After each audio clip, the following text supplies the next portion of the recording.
Hiwaga nga mati Papa Carlo. Astig. Alamat ng Astig. Mukhang maganda. Mukhang maganda to.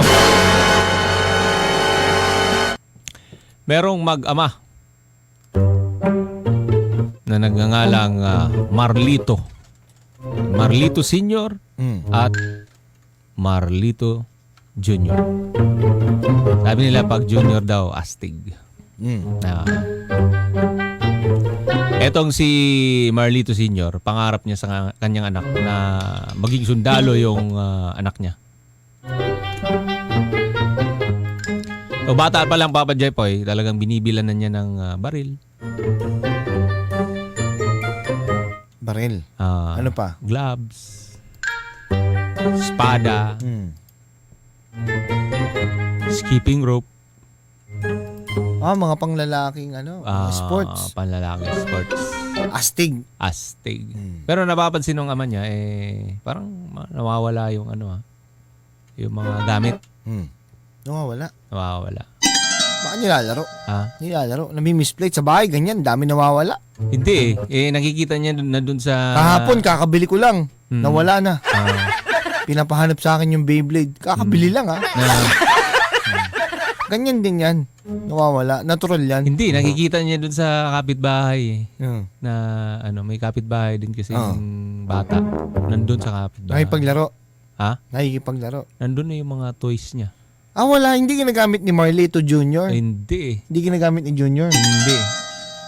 Ayun, minsan nahuli niya, Papa Jepoy. Ay anak, anong ibig sabihin nito? Bakit ka may hawak na Barbie? Bakit kami? Manika ang gusto. Manika. Sabi nung ni Marlito, bata pa kasi si Marlito. Tay, bibigay ko lang sa crush ko. Siyempre, sabi naman ng tatay.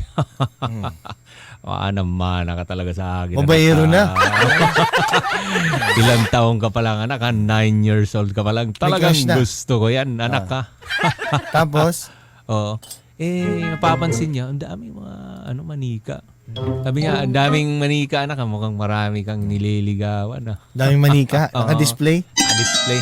Parang diskumpiyado ako niya. Parang kung ako yung tatay, kinakabahan na ako niya.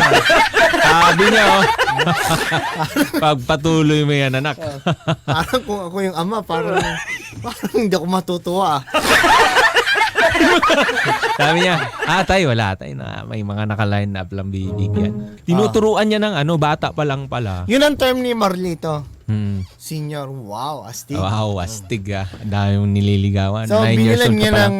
binilan niya ng pamboxing, bola, espada, Nerf gloves, gun, baril. Mga Nerf gun, baril-baril. Bata pa lang, talagang... Lahat! Nasa kapitbahay. Inano na talaga niya, sinuporta. Kaso kasi nawawala, nandun na sa mga kalaro. Isang araw, nakita niya may manika. Bibigay daw sa... Crush. Wow! Astig. Astig Sabi niya, dami mo manika, anak mukhang marami kang bibigyan niya. Sabi niya, syempre naman tay. Tapos anak pag katapos mo dyan, talagang in-enroll na rin kita sa sa karate. May karate session pala sila. Meron pa. Ngayon, nakita niya minsan yung... May in-enroll niya sa... Sinong master? Sinong master? Sino magtuturo? Butin. Master Butin? Doon niya pa in-enroll. Tapos? At talagang, Papa Jepoy, pag nandyan yung tatay niya, itong si Junior, talagang nambubuli din talaga. Kasi syempre, may na siya, may galaw na may nakapag-aral na ng martial arts Talagang pinapaiyak niya yung... mga kalaro niya. Sabi niya. Ano sabi ng tatay? Sabi niya, wow! Wow, astig. Anak, huwag mo naman masyadong puruhan. Huwag patulan. Ganun ba? Alalayan mo lang kasi kawawa naman tayo dyan mapaaway tayo dyan sa pamilya. Alalayan mo lang. Anak, pitikin mo lang. Wow, astig. Diskumpiyado talaga ako. Parang malayo sa katotohanan to. Sabi ng anak ko. Siyempre naman tayo, manang-mana ako sa'yo. Yung mga manika, nasan? Nasaan yung manika? Nandun pa rin. Sa kwarto? Nasa kwarto? Nandun pa sa kwarto. Ha? Oo. Naka-arrange? Naka-line up daw yun. Naka-arrange! Naka-arrange. Sinasabi ko sa'yo. Ayun, habang lumalaki, sabi niya, uy anak, parang ang lalaki ng mga ano mo, ano ba tawag dyan? Sabi niya, ito ba tay? Ano to tay? Para sa crush ko tay, si Stitch tay. Ano yan? Si Stitch. Ayos na nga. Mukhang ano yun. Kasi ano na yun, high school na siya. Third year high school. Ayun na, magpo-fourth year. Ganun na. So maraming mga collection din doon na mga Stitch, may mga tawag nito. Yung mga stuffed toy na malalaki. May mga teddy bear, gano'n. Tinatanong siya, para to sa mga crush ko tayo. Naalala mo yung medyo bata-bata pa ako. Ang dami kong mga collection ng mga Barbie para yun sa mga crush ko. Sabi niya. Ngayon, ito pa lang si Marlito Jr. Talagang kinakatakutan na doon, Papa Jepoy. Imaginein mo junior pa yan Oo. Kinakatakutan na dahil Dahil nagkakarate. Nagkakarate. So, pag sa school pa lang, pag dumadaan yun, Papa Jepoy, puro yan sila, puro yan sila mga... Karate. Hindi naman. Parang siya yung parang pinaka-leader pa. Kung mapipicture out mo, mga gwapings yan. Puro mga gwapo yung kasama niya. Ang mga leader siya. Oo. Tapos, pag dun sa school, talagang pag dumadaan yan sa, halimbawa sa kantin, palang Anong belt na siya sa karate? Ha? Si anong belt? Black belter? Lavender. Nagkakarate talaga yan. Nagkakarate talaga. Sino? Pag halimbawa, pag dumadaan sila dun sa kantin, di ba, pag ganyan na yan sa school pag dumadaan sa kantin, talagang magpupulasan, Papa Jepoy, alisan Takot yung tao. Takot. Siyempre, ano na yan belter na yan Anong belt? Lavender. Lavender. Sino ba idol niyang martial artist? Jet Li? Ano pa? Sige pa. Jet Li? Sige pa. Sino pa ba? Jackie Chan? Sige pa. Sino pa? Ha? Sino pa? Mga martial arts, no? Martial artist. Steven Seagal, mga ganyan. Hindi. Mga idol niya? Hindi. Sino? Sino idol niya? Ano mo kilala? Hindi. Ang lupit Sino idol niya? Chun-Li.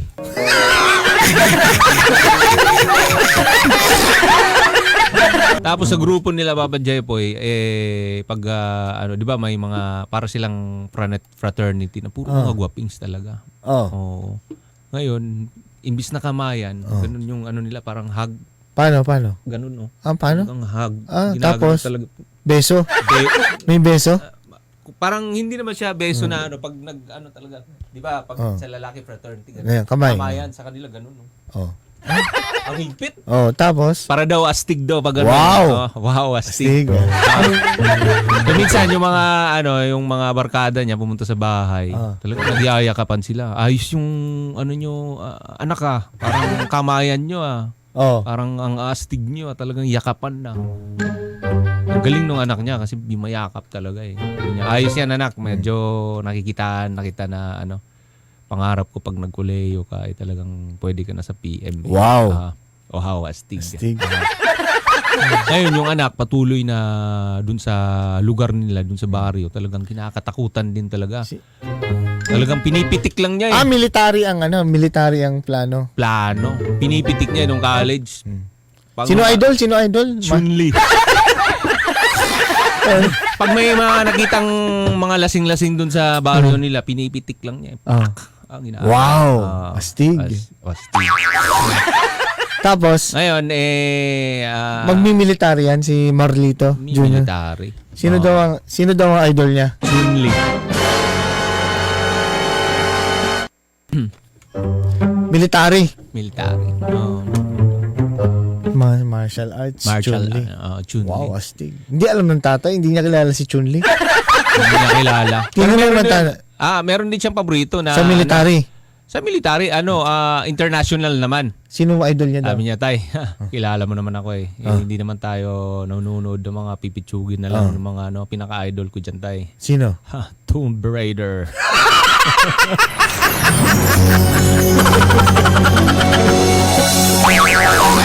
Tomb Raider.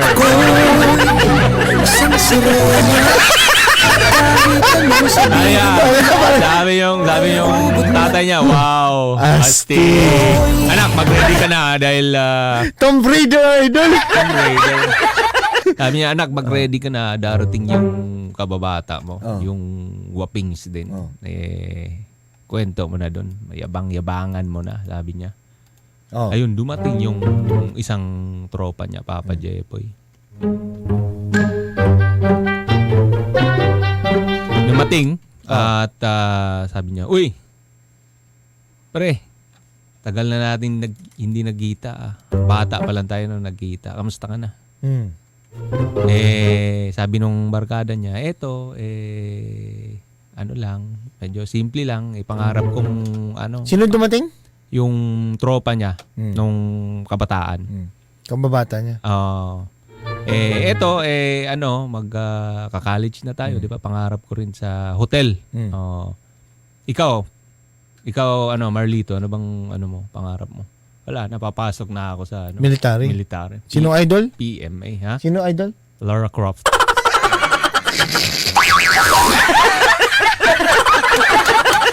Tapos, ayun na. Yung isa, lalaki rin yung isa. Lalaki din. Parang diskumpiyado ako dyan. Ano naman yun na gusto niya sa hotel and restaurant management yung gusto niyang pasukan. Yun, kwento-kwento sila. Sabi ni Marlito, alam mo pre, lahat dito sa lugar namin, hindi mo maitatanong ako nag-imbento ng away dito. Astig din. Parang diskumpiyado ako dyan. Ako nakadiscover ng away dito, kaya pag may mga nambuli sa'yo dito, tawagin mo lang ako, pipitikin ko lang yan. Talaga? Sabi niya. Aba, lupit mo pala Marlito, talagang lodi kita eh. Sabi? Naalala ko ng bata, talagang nambubugbog ka na eh. Sabi niya, meron pa nga akong kwento sa'yo pre. Ito ko kwento ko sa'yo. Nasaan sila? Nasa kwarto? Nasa kwarto. Ah? Doon sila sa kama parang bedtime story. Tapos si Marlito, hawak-hawak niya yung teddy bear. Lilo. Sino yun? Lilo and Stitch? Lilo and Stitch. Girl na girl! Sabi ng barkada niya, pre, ba't ka ganyan humawak na pre? Ba't ka ganyan yumakap? Paano kayakap? Sa stuffed toy? Sabi niya. Ang lamig kasi pre. Sa kwarto sila? Sa kwarto sila. May poster? May poster doon sa kwarto? May poster. Dapat ang mga poster niya, mga Michael Jordan. Michael Jordan, yung Dream Team. O kaya yung picture ng malaking motor. Poster ng Mount Everest. Meron doon Anong picture? Anong poster? Anong poster doon? Doon sa Michael Jordan, yung mga nakagano, no? Michael Jordan, o kaya Kobe Bryant, o LeBron James, o kaya Manny Pacquiao, mga ganyan, mga poster sa kwarto. Meron doon, may picture doon, may isang matandang lalaki. Tapos may 3 babae. Ano posing? Ano posing ng poster? Ganun, no?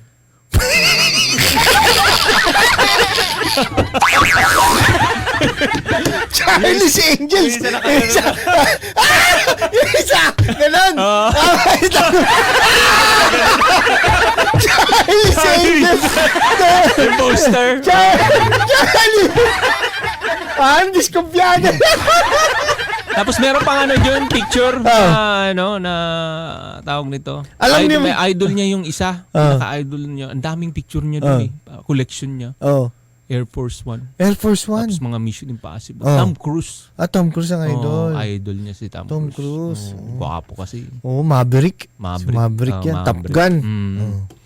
Ayun, sabi niya, pre, may kukwento pala ako sa'yo. Paano? Nakagano, no? Sabi niya, meron ako kukwento pre yung eksena namin minsan kasi magbabarkada, pumunta kami ng bar. Astig yan ha? Oo. Kasi may dun eh. Sino nagkukwento? Ito si Marlito. Junior. Niyayabangan niya yung tropa niya. Sabi niya, pre, kukwento ko sa'yo. Napaka-astig nitong storya namin. Kasi minsan, nakarang araw, pumunta kami ng bar. Nandun kasi yung pang big night. Si Maricar. Show up? Tatagay nandun si Muning? Nandun din si Munik. Tinawag si Munik. Oo. Ano in order? Ha? Ano in order? Gina. Gina. Ngayon, kinukwento ni Marlito dun sa dun sa eksena sa bar, lahat ng yung mga nasa table pag hindi nila trip, Oh. tinititigan lang niya, sabi niya, pre, dun sa bar na yun, pre, nung gabi na yun. Wala, takot na takot sa akin. Tinititigan ko lang. Takot Nag-alisa na sa nag-alisa na daw dun sa table. Oh. Gusto namin, pre, kami lang yung parang solo lang dun sa bar na yun. Pinagtitigan namin dun. Yung Takot lahat. Natakot. Ayun, pre, merong naglakas loob. Pumalag. May isang table dun na talagang Hindi umalis. hindi umalis. Ah. Sabi ko nga sa'yo, dito sa bayan na to, ako nga ang nag-iimbento ng away. Ako ang nakadiscover ng away dito sa lugar na to, sabi niya. Sabi niya, lupit mo talaga, pre. So, anong nangyari, pre? Oh. Sabi niya, kasi may isang grupo. Sabi niya, sabihin na lang natin, pre, ng huli kong salita. Anong huling salita niya? Sabi niya, huwag nyo nang antayin na magkasakitan pa. Oh, yun ang sinabi niya. Yan, sabi niya, Kala ko sasabihin niya, ama ka na akla. sabi niya, Pumusing. pumusing na. Paano posing? Charlie's Angels. Charlie's Angels! Isa na ganun. Oo.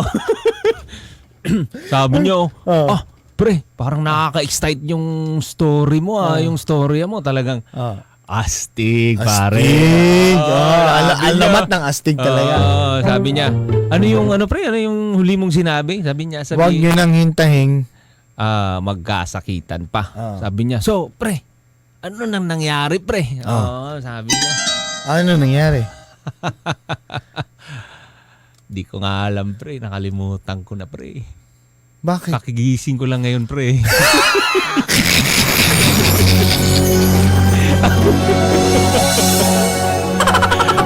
Ako'y isang sirena. Kakagising ko lang, pre. Sakit ng katawan ko, pre. Ay ubod ng Wow! Astig! isang sirena. Ang mahiwagang magtipapakalo. Barangay LS 97.1. 97.1. Number 1. Forever.